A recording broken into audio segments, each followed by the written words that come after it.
Que Dios me lo bendiga a todos. Amén. Espero que estén bien. Seguimos en esta serie de enseñanzas. Esta noche es la tercera. ¿Cuántos han estado recibiendo algo? Amén. Amén. ¿De qué hemos estado hablando? ¿Cómo? El orden salutis. Mezclaste el español con el latín. Dijiste el orden salutis. ¿Qué estamos? El orden de salvación. ¿Orden de salvación o el ordo salutis? Ya mi madre. El orden salutis. Ella es bilingüe. Güey. Estamos hablando del ordo salutis o el orden de salvación según John Wesley.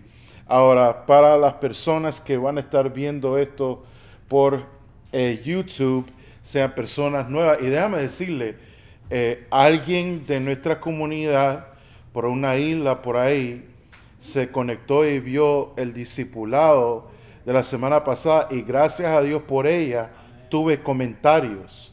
Porque si hubiera sido por los guachuleños, no recibo ni un comentario. Pueden ver, haber más de 50 views. Tengo apenas 3 o 4 likes porque a nadie le gustó. Y aún los 3 que le gustó, no les gustó suficientemente para dejar un comentario, para ayudar en el algoritmo de YouTube. Pero si Iris, estás escuchando mi voz, déjame cambiar. Gracias. Te amamos, te seguimos extrañando. Gracias. ¿Ok? Pero muchos de ustedes la semana pasada, y hoy no voy a tener las pantallas, pero la semana pasada muchos de ustedes tomaron una foto de una escalera. ¿Ok?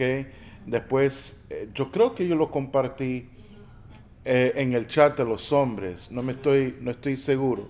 Pero es una escalera, es una imagen azul, y esta imagen la conseguí de mi profesor, el doctor Steve Gober, en esta clase de la teología de John Wesley que tomé en el semestre pasado de la primavera de este año.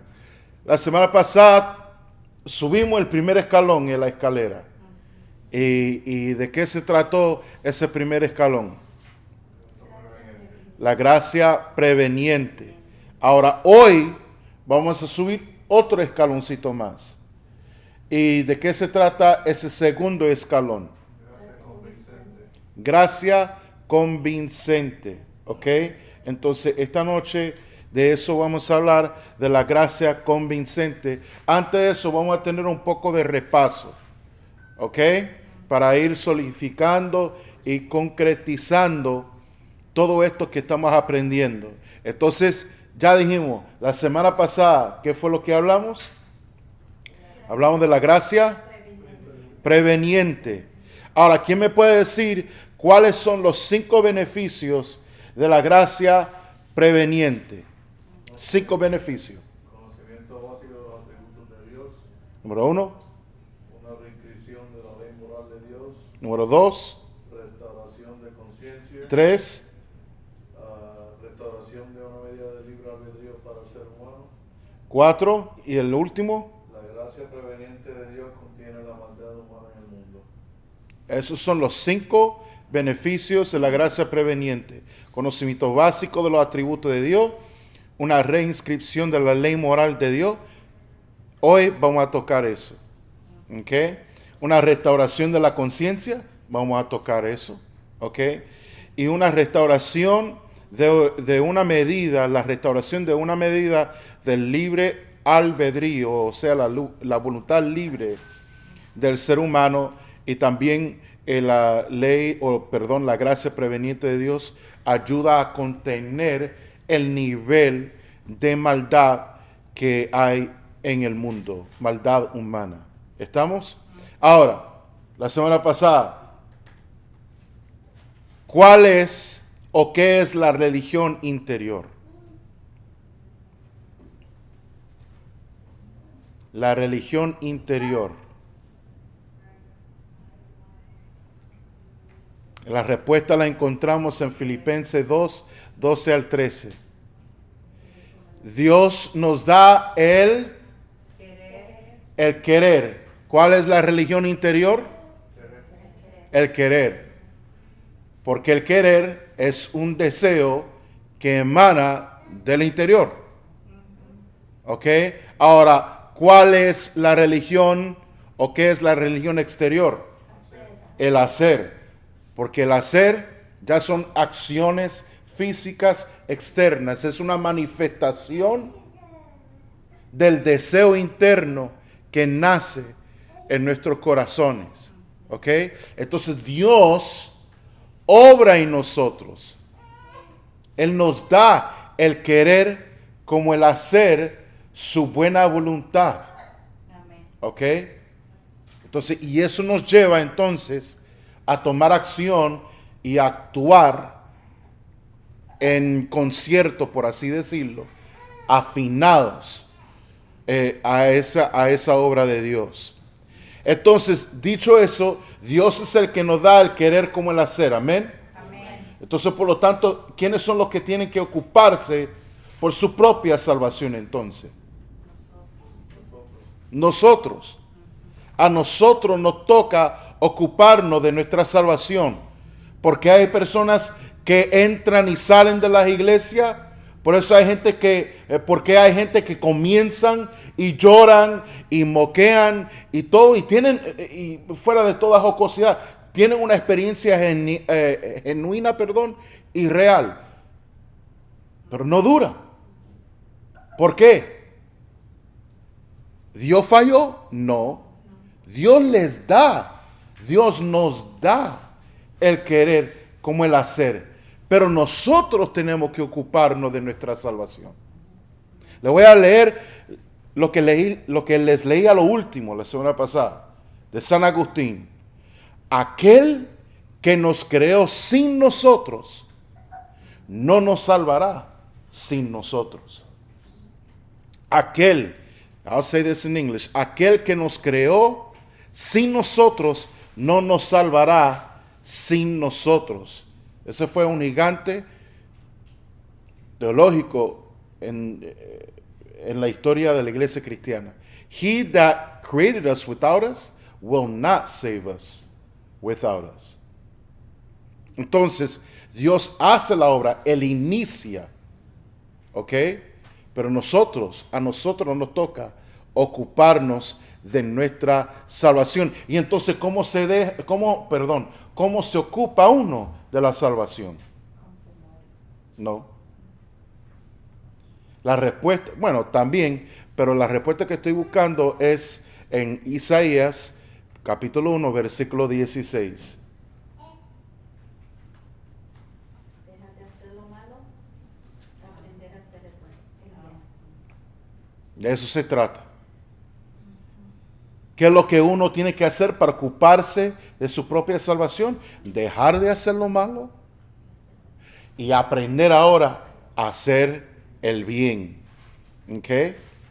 Entonces, en la gracia preveniente, vemos a Dios obrando en nosotros para restaurar una habilidad básica para nosotros responder a esa obra de Dios.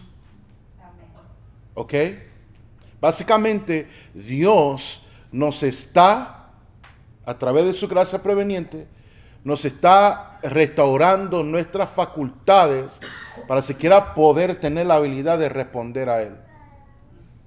Porque en nuestra nueva naturaleza pecaminosa, después de la caída, porque eso fue lo que tratamos la primera semana, ¿sí? La creación, el amago y la caída. Entonces, en la caída, ya nosotros nos quedamos totalmente depravados. Sin la gracia preveniente de Dios, no tuviéramos la habilidad de volver a Dios, ni de ser salvo.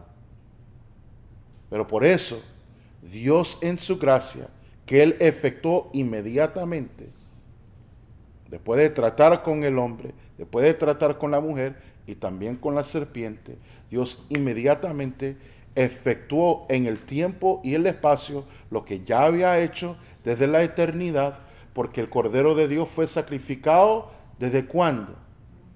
Desde la creación del mundo. Apocalipsis 13:8, eso lo tratamos hace 2 domingos. Pero dentro del tiempo y el espacio, Dios empezó a efectuar su gracia, a manifestar su gracia. Y no ha dejado un solo ser humano, según la teología de Wesley, totalmente vacío de la gracia de Dios. ¿Ok? Entonces, eso fue lo que tratamos la semana pasada. Ahora, la gracia preveniente explica cómo es que toda persona puede ser salva. Pero la gracia preveniente por sí sola no es suficiente porque no es salvífica. ¿Qué quiere decir eso? Salvífica no tiene el poder por sí sola de salvar y de efectuar salvación en la vida de un ser humano. ¿Okay? Yo tengo mucho material, quiero hacer un paréntesis, tengo mucho material, por eso lo estoy grabando y lo estoy tratando de dejar y hacerlo de la mejor calidad. Usted humanamente no se le va a quedar 100%, tal vez ni 50% de lo que yo voy a decir. Por eso es importante que ustedes vayan al canal de su iglesia y escuchen esto 1 o 2 veces más, ¿ok? Y así, y ojalá con Biblia en la mano, tomando notas, y así se le va a ir quedando toda esta información. Pero de nuevo quiero repetir que la gracia preveniente por sí sola no es suficiente para salvarnos. Porque de nuevo, la gracia preveniente le da a la gente, nos da a nosotros la habilidad de responder a Dios, pero no determina cuál va a ser esa respuesta. O sea, podemos responder positivamente a Dios, pero también podemos responder negativamente. Podemos responder para el bien o para el mal. Podemos responder diciendo sí o podemos responder diciendo no. Porque Dios nunca ha violado ni nunca violará la voluntad humana. Porque nos ama. Y el verdadero amor espera ser correspondido. ¿Me están siguiendo? Amén.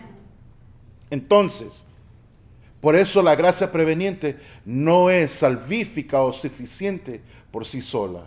Pues solamente nos da la habilidad, por así decirlo, los mecanismos para poder responder. Pero no determina lo que esa respuesta va a ser. Y por eso Wesley creyó que la gracia preveniente nos conduce al segundo escalón, que es la gracia convincente. ¿Ok?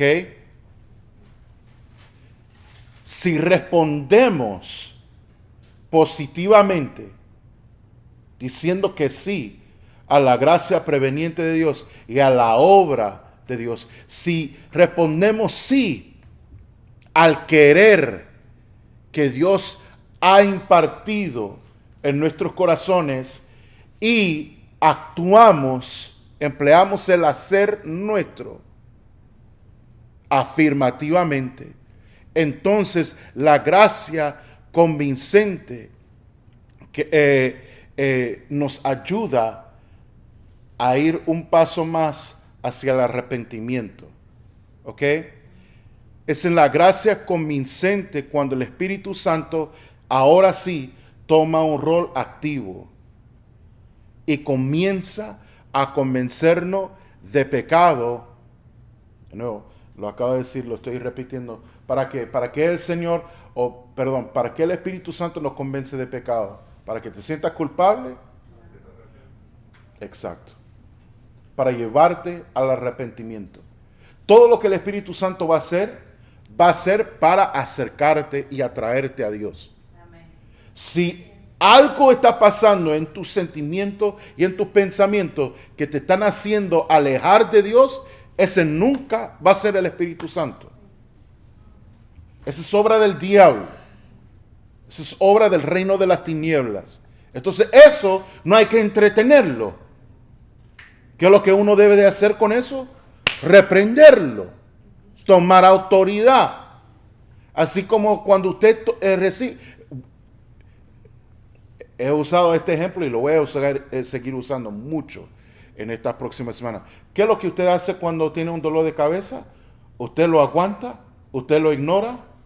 ¿O toma una pastilla? ¿Qué está haciendo usted? Está reprendiendo a través de la píldora, está reprendiendo, tratando por lo menos de reprender el dolor de cabeza. ¿Quién aquí ignora el dolor de cabeza y pretende como que no existe? Entonces, ¿por qué hacemos eso espiritualmente? ¿Estamos? Entonces, de nuevo, el Espíritu Santo, cuando Él nos convence de pecado, es para llevarnos al arrepentimiento. Es aquí cuando somos despertados. Necesitan apuntar esa palabra, tomar nota de esa palabra, porque esa palabra, despertados o despertar, es clave cuando se trata de la gracia convincente de Dios. Entonces somos despertados por el Espíritu a nuestra naturaleza pecaminosa, a nuestra necesidad de Dios y nuestra inhabilidad de salvarnos a nosotros mismos.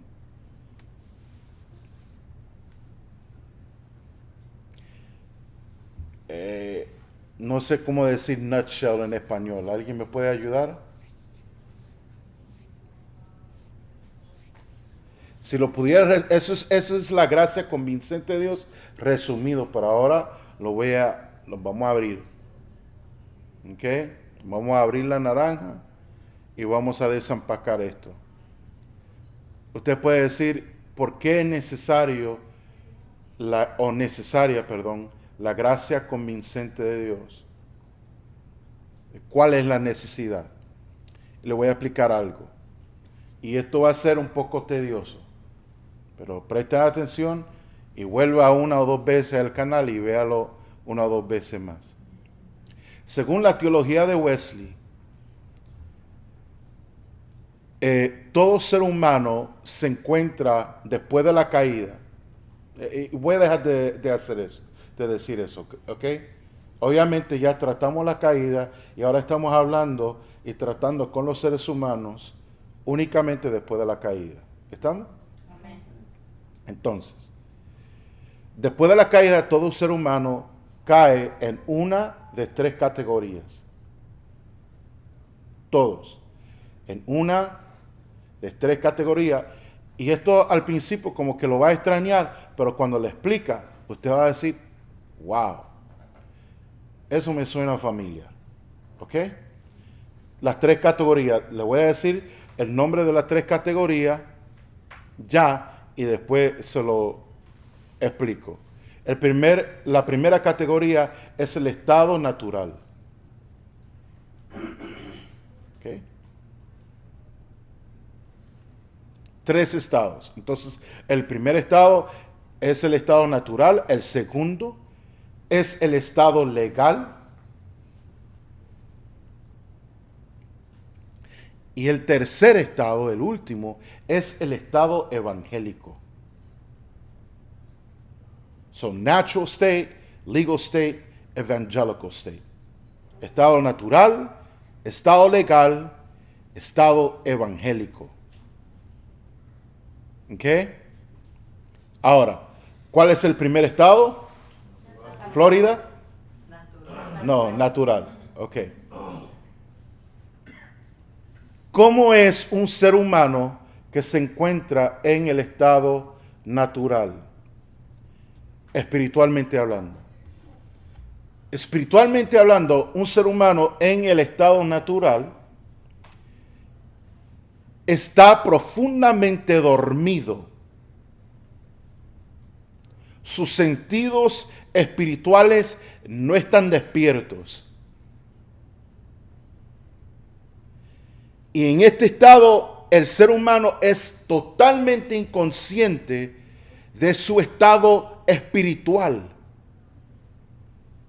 Él o ella no se da cuenta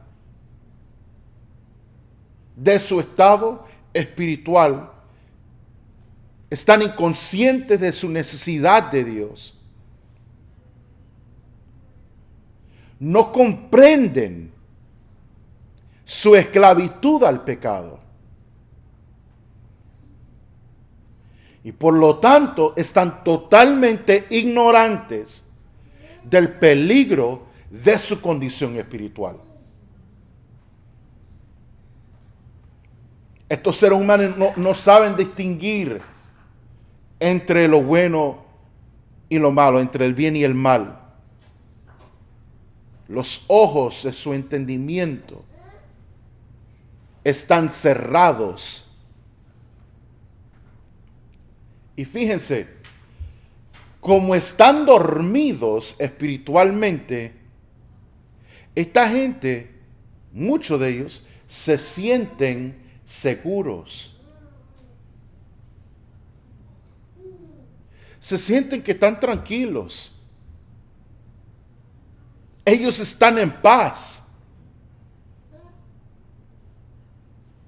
Dijo Wesley en uno de sus sermones, este sermón fue el espíritu de esclavitud y el espíritu de adopción. Él dijo que no pueden temblar ante el peligro que desconocen. Como están dormidos, inconscientes de su estado espiritual, sus ojos, están cerrados. Ellos no están viendo el peligro espiritual en que se encuentran. Entonces, como no están viendo el peligro, no tiemblan, no tienen temor. Por eso usted trata de hablarles y compartirles el evangelio y ellos están tranquilos. A mí no me pasa nada, yo estoy bien. A mí me va bien, yo estoy ganando mucho dinero. El estado natural. Están dormidos. ¿Alguien ha visto a alguien bien dormido? Bien dormido, mire qué tranquilo está. Mire qué cuánta paz. Está atormentando y trueno y rayo y todas las cosas. Esta gente espiritualmente están así.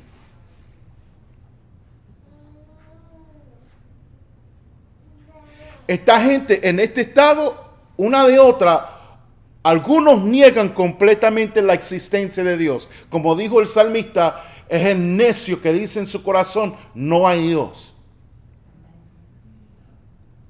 Pero por otro lado, hay gente que popularmente, comúnmente son religiosos. Y dicen, todo tranquilo, Dios es misericordioso. God's good. Oh, look at God. Cuando las cosas le salen bien y a su favor. Entonces ven a Dios únicamente misericordioso, pero niegan a la misma vez que además de misericordioso, Dios es un Dios santo, es justo y Él aborrece el pecado. Estas personas en este estado no parecen siempre ser personas malas. A veces, hacen actos muy buenos. A veces pueden ser muy generosos y tener hasta virtudes que parecen ser virtudes cristianas. Pero están, con todo eso, en el estado natural. ¿Estamos? El hombre natural no tema ni ama a Dios.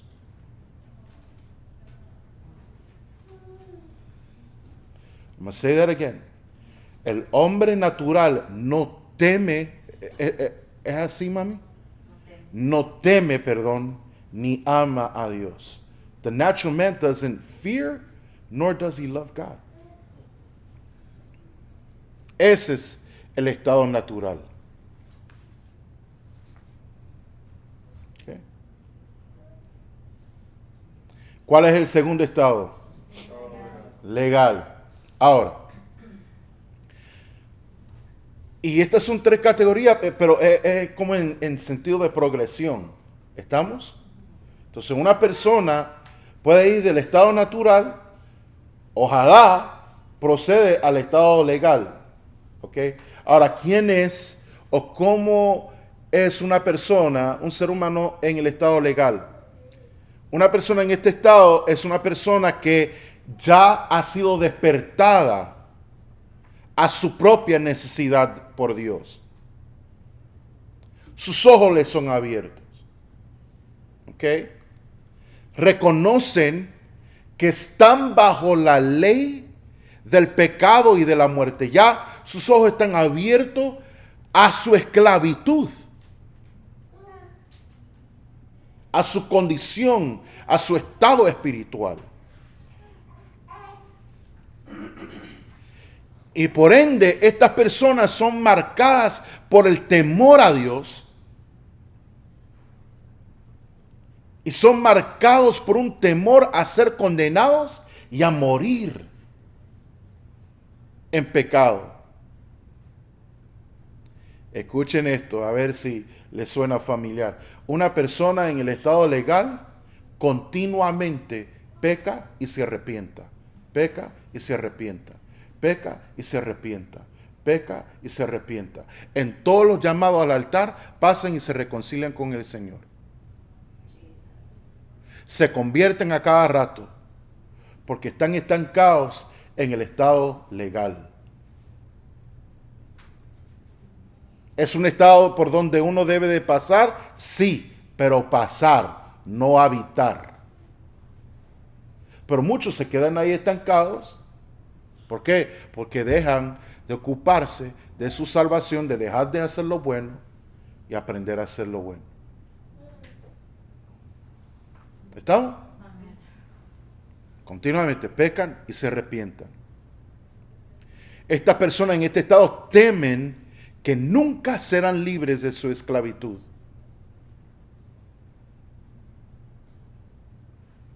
Y las personas en este estado siempre se ven como sirvientes de Dios y nunca se ven como hijos. Wow.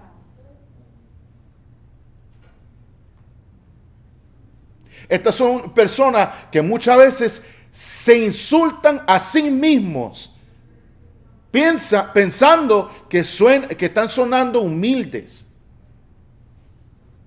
que es algo loable que están diciendo, que se están humillando. No te llames algo que Dios no te llama.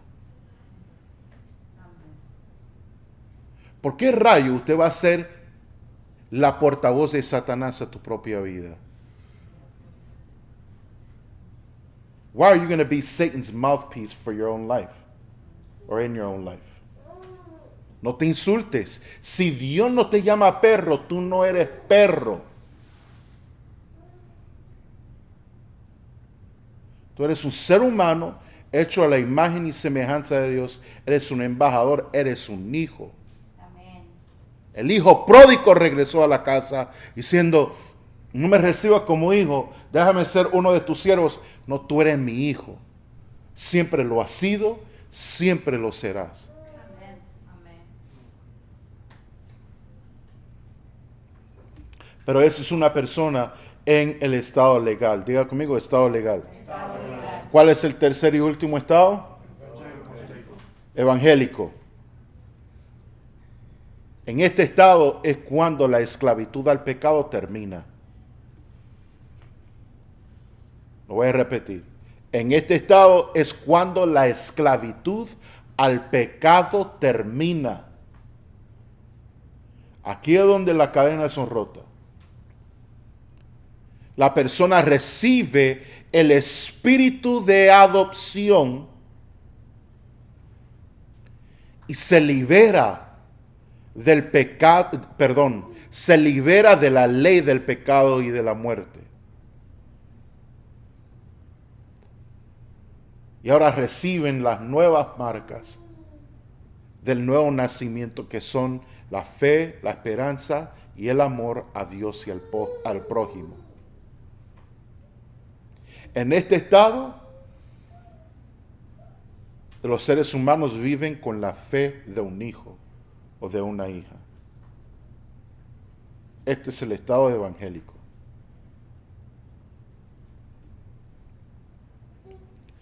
Quiero que alguien me busque en Romanos capítulo 8, versículo 15, por favor.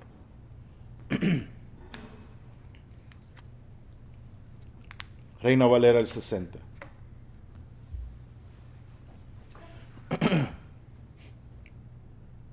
Pues no habéis recibido el espíritu de esclavitud para estar otra vez en temor, sino habéis recibido el espíritu de adopción, por cual clamamos Abba, Padre. No es la voluntad de Dios, obviamente, que estemos en el estado natural, pero tampoco que nos quedemos en el estado legal, en palabras wesleyanas.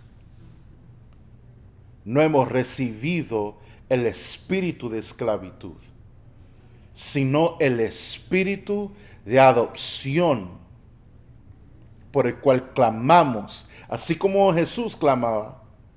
Nosotros podemos clamar Abba, Padre. ¿Ok? Entonces, ¿qué es lo que lleva al ser humano del estado natural al estado legal? La gracia convincente de Dios. Eso es el eslabón que conecta a los dos, o el puente que nos lleva del estado natural al estado legal. Es la gracia convincente de Dios. La gracia convincente, según Wesley, es la gracia que nos lleva al arrepentimiento, ya que hemos sido despertados. ¿Ok? Y quiero que alguien más me busque en Efesios capítulo 5, versículo 14. Por lo cual dice, despiértate tú que duermes y levántate de los muertos y te alumbrará Cristo. ¿Me oyeron? ¿Oyeron eso? Ephesians 5:14.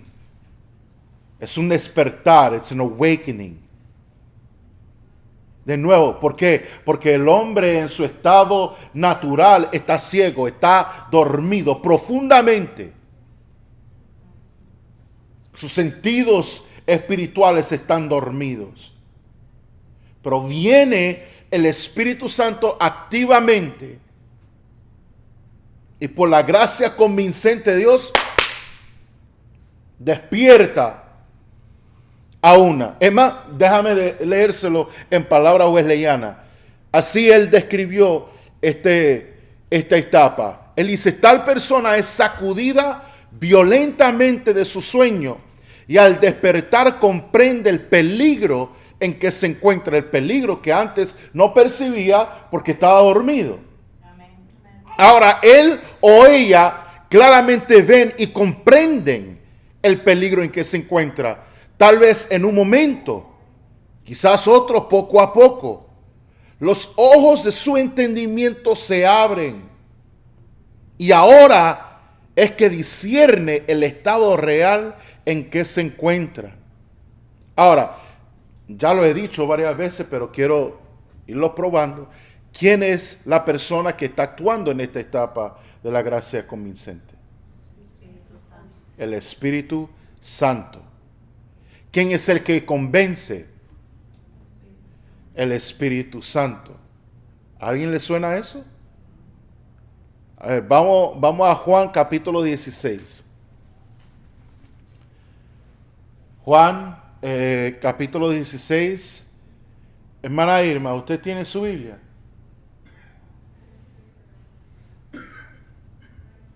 ¿Sí?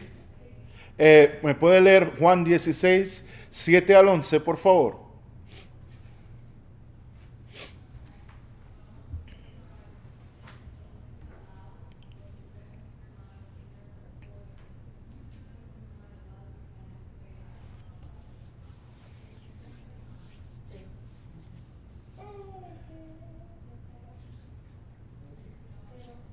Pero yo os digo la verdad, os conviene que yo me vaya, porque si no me fuere, el Consolador no vendría a vosotros, mas si me fuere, os le enviaré. Y cuando él venga, convencerá al mundo de pecado, de justicia y de juicio. De pecado por cuanto no creen en mí, de justicia por cuanto voy al Padre y no me veréis más. Y el 11. Y de juicio, por cuanto el príncipe de este mundo ha sido ya juzgado.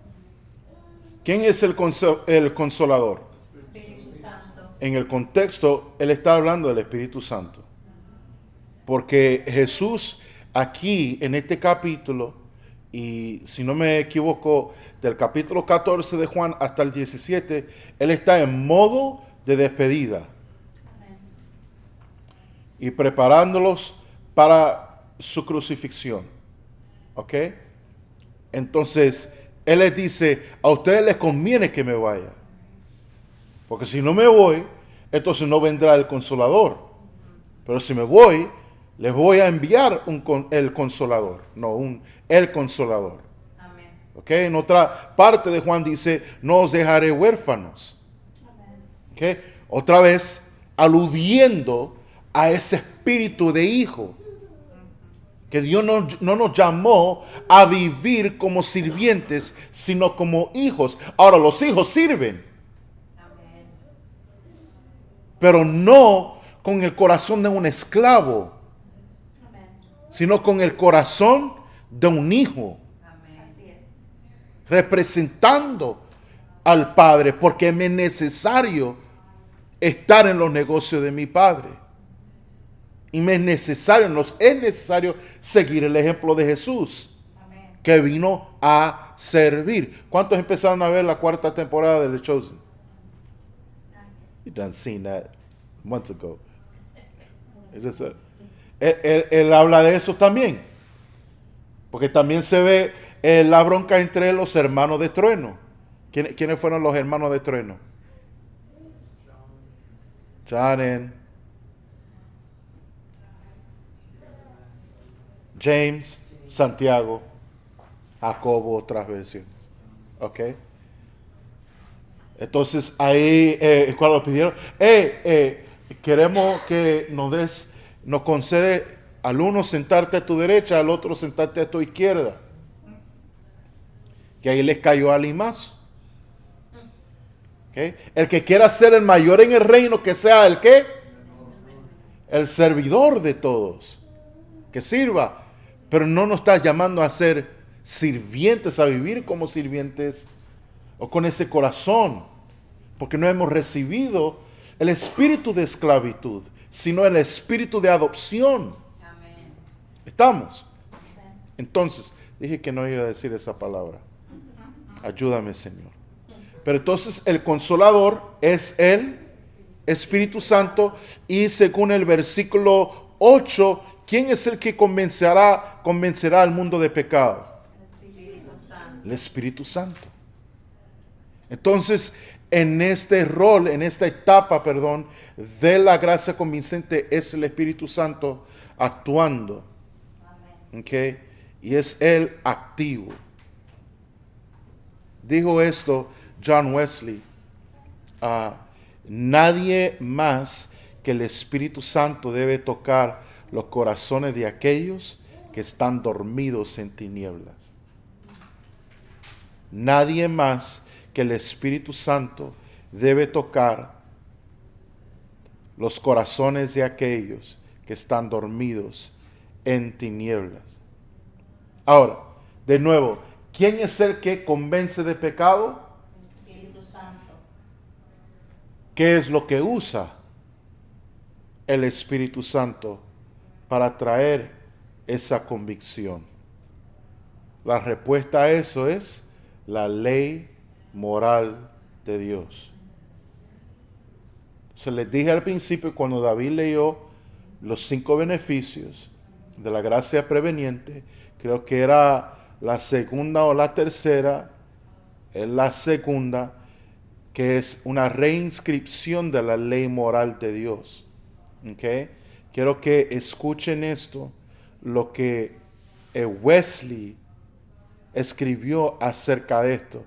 Número 1, según Wesley, la ley moral de Dios precede la creación. Ahora, dije la ley moral de Dios, no dije la ley de Moisés. Los mandamientos dados por Dios son parte de la ley moral de Dios, pero la ley moral de Dios es una cosa, ley de Moisés es otra. ¿Estamos?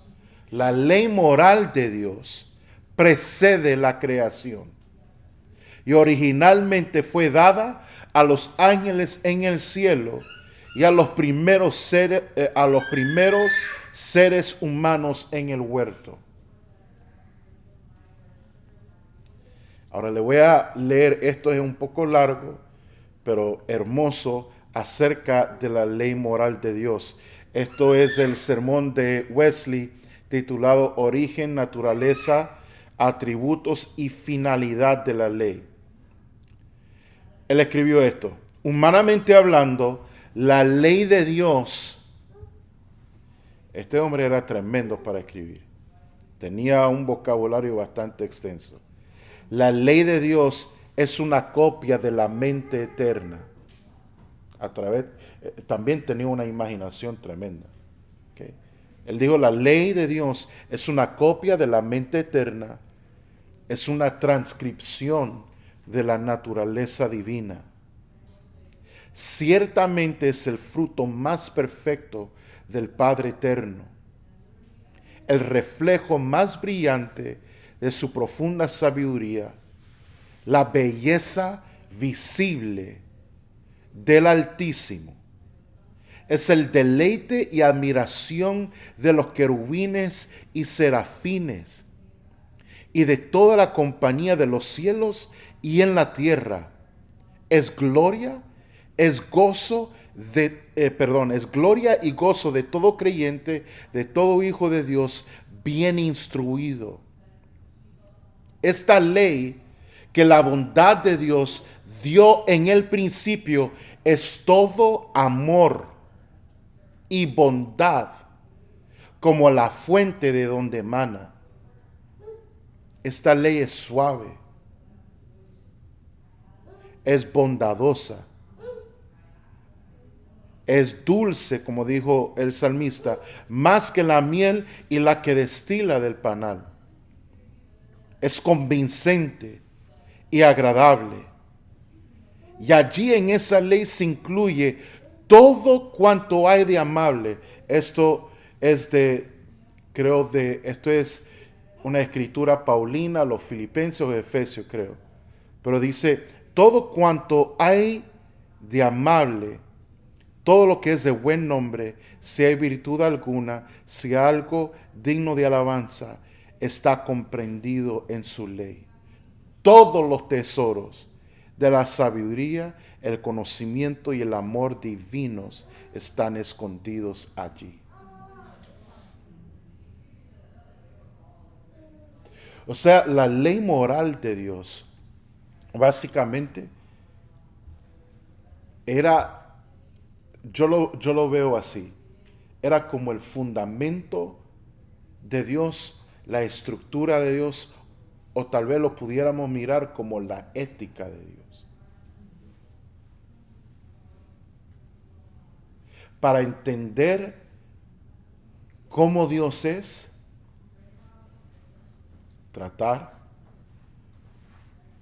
tenemos que tratar de comprenderlo a través de su ley moral, porque de nuevo, Wesley lo describió, las primeras palabras fueron, es una copia de la mente eterna. Es una transcripción. Usted sabe, entiende lo que es una transcripción. Es un récord oficial y por escrito.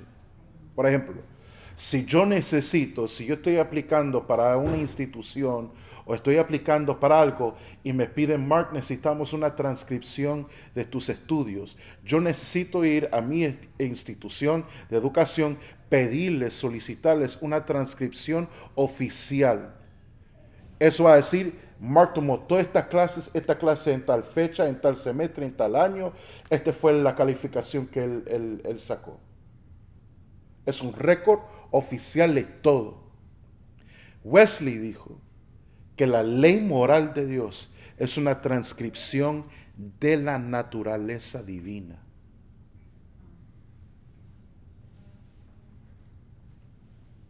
¿Ok?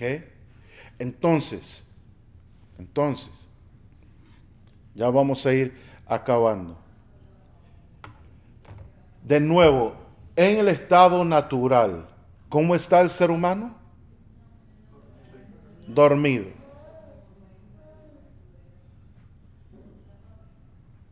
Está totalmente ignorante de su estado pecaminoso, de su esclavitud. Está totalmente ignorante del peligro en que se encuentra espiritualmente hablando. No ve nada. Sus ojos están cerrados. Él o ella vive en densas y profundas tinieblas. ¿Ok? ¿Con qué se le puede despertar?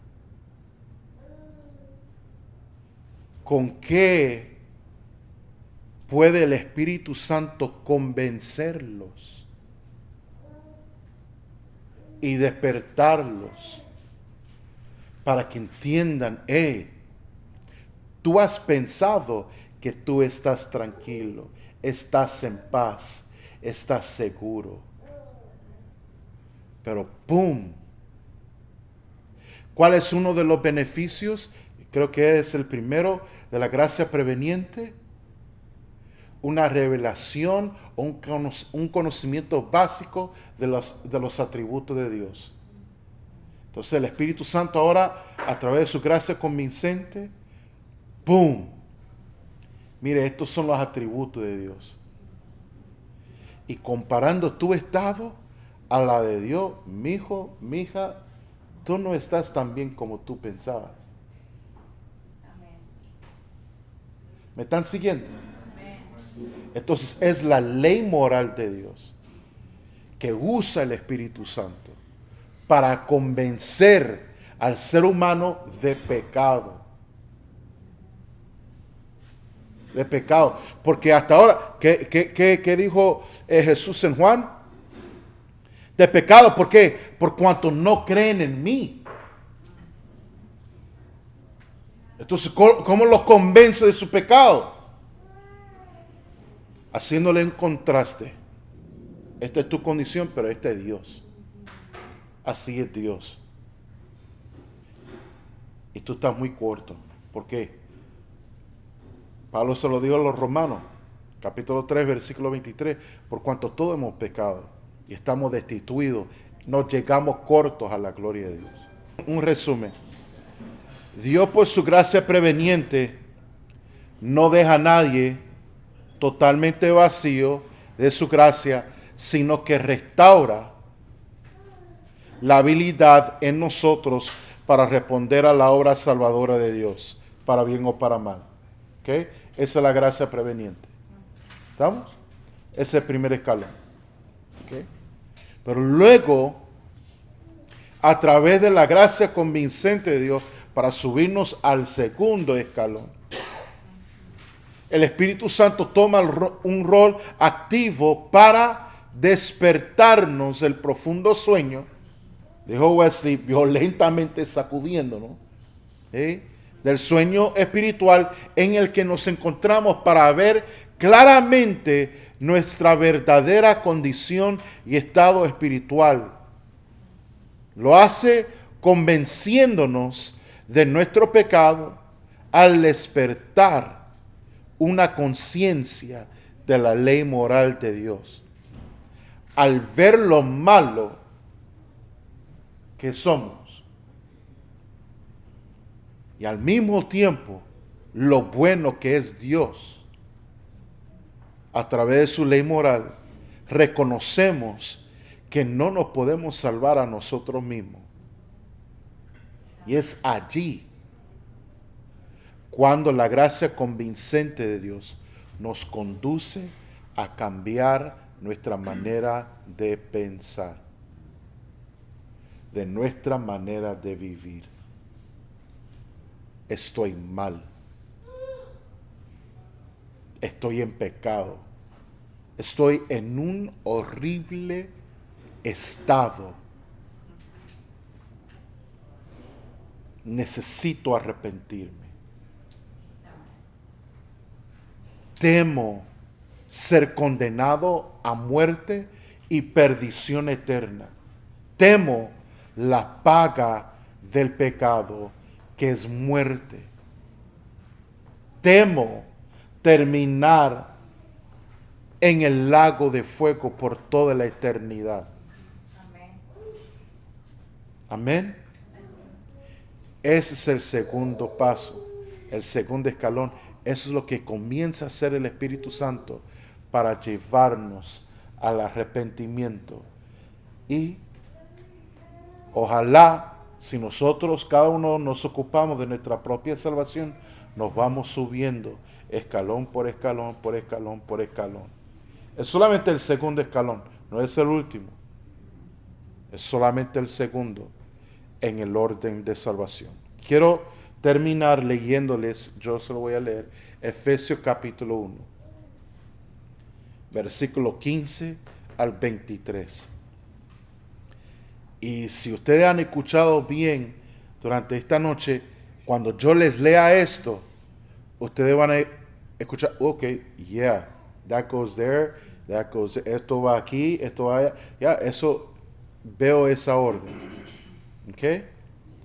De nuevo, este es Pablo. Y este libro, esta carta a los Efesios, también tremendo, y me encanta el primer capítulo. Es hermoso. Versículo 15, por esta causa también yo, habiendo oído de vuestra fe en el Señor Jesús y de vuestro amor para con todos los santos, no ceso de dar gracia por vosotros, haciendo memoria de vosotros en mis oraciones, para que el Dios de nuestro Señor Jesucristo, el Padre de gloria, os dé espíritu de sabiduría y revelación en el conocimiento de Él, ojo, alumbrando los ojos de vuestro entendimiento. ¿Les suena? ¿Ok? ¿Para qué? Para que sepáis cuál es la esperanza a que Él os ha llamado y cuáles las riquezas de la gloria de su herencia en los santos y cuál la supereminente grandeza de su poder para con nosotros los que creemos, según la operación del poder de su fuerza, la cual operó en Cristo, resucitándole de los muertos y sentándole a su diestra en los lugares celestiales, sobre todo principado y autoridad y poder y señorío, y sobre todo nombre que se nombra no solo en este siglo, sino también en el venidero, y sometió todas las cosas bajo sus pies, y lo dio por cabeza sobre todas las cosas a la iglesia, la cual es su cuerpo, la plenitud de aquel que todo lo llena en todo. Amén. La gracia convincente de Dios. Entonces, eso es lo que Dios va haciendo ya para llevarnos al arrepentimiento, para que podamos eventualmente llegar a una vida regenerada, santificada y transformada por el poder del Espíritu. Amén.